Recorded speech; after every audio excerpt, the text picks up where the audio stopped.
জামাত ইসলামী ক্ষমতায় আসলে এক রাতের ব্যবধানে সাদাবাজ যেগুলো ছিল, যা টাকা জমাইছে সবগুলা ওমরা করার পিছনে খরচ করবে ইনশাআল্লাহ। দুর্নীতিবাজ যেগুলো আপনারা দেখছেন, সব তওবা তিল্লা করে আপনাদের পায়ের কাছে এসে বলবে যে কয় টাকা দুর্নীতি করছি, পারলে কিছু অতিরিক্ত নিয়েও আমাদের মাফ করে দাও।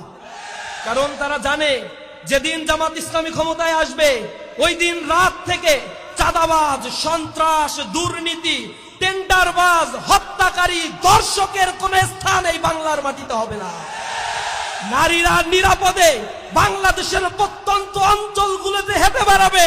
আল্লাহর ভয় ছাড়া তাদের মনে আর কারো ভয় থাকবে না। কোন সন্ত্রাসীদের কলিজায় এত সাহস হয় নাই জামাত ইসলামী ক্ষমতায় আসার পরে নারীদের দিকে অঙ্গুলি নির্দেশ করে কোন বেয়াদবি আচরণ করতে পারে। তাদের হাত কেটে দেওয়া হবে, যে হাত দিয়ে সন্ত্রাসী কর্মকাণ্ড তারা করবে। আমার দেশের নাগরিকের নিরাপত্তা যারা নিশ্চিত করতে পারে না, যারা বিগত 15 বছরে অভুক্ত, ক্ষুধার্ত, নেকড়ে, যন্ত্র জানোয়ারের মতো জনগণকে দুকরা দুকরা শেষ করতে চেয়েছে, এই জনগণ আজ প্রত্যন্ত অঞ্চলে ফুসে উঠেছে। কোন চালাবাজের অভয়ারণ্যে বাংলাদেশ পরিণত হবে না।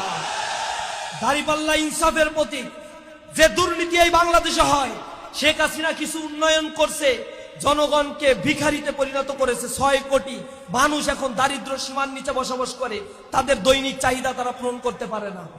এদেশে যা বাজেট হয়, আওয়ামী ফ্যাসিবাদের আমলে এই সরকার যোগ বিয়োগ করে $234 বিলিয়ন বের করেছে, যেটা এদেশ থেকে শুধু আওয়ামী লীগ পাচার করছে। দুর্নীতি অন্য বিষয়, শুধু পাচার করছে $234 বিলিয়ন। এই টাকাটা যদি দেশে থাকতো তাহলে বাংলাদেশের 7 বছরের ডেভেলপমেন্ট বাজেট করা সম্ভব ছিল। তার মানে এই টাকাটা থাকলে এদেশের 6 কোটি মানুষ যে দারিদ্র সীমার নিচে বসবাস করে, 30 লক্ষ শিক্ষিত যুবক যে বেকার অবস্থায় বেকারত্বের অভিশাপ নিয়ে ঘুরে বেড়াচ্ছে, তাদের বেকারত্ব গোছা আর দারিদ্র বিমোচনের জন্য 1 বছরের বেশি সময় লাগার কথা না।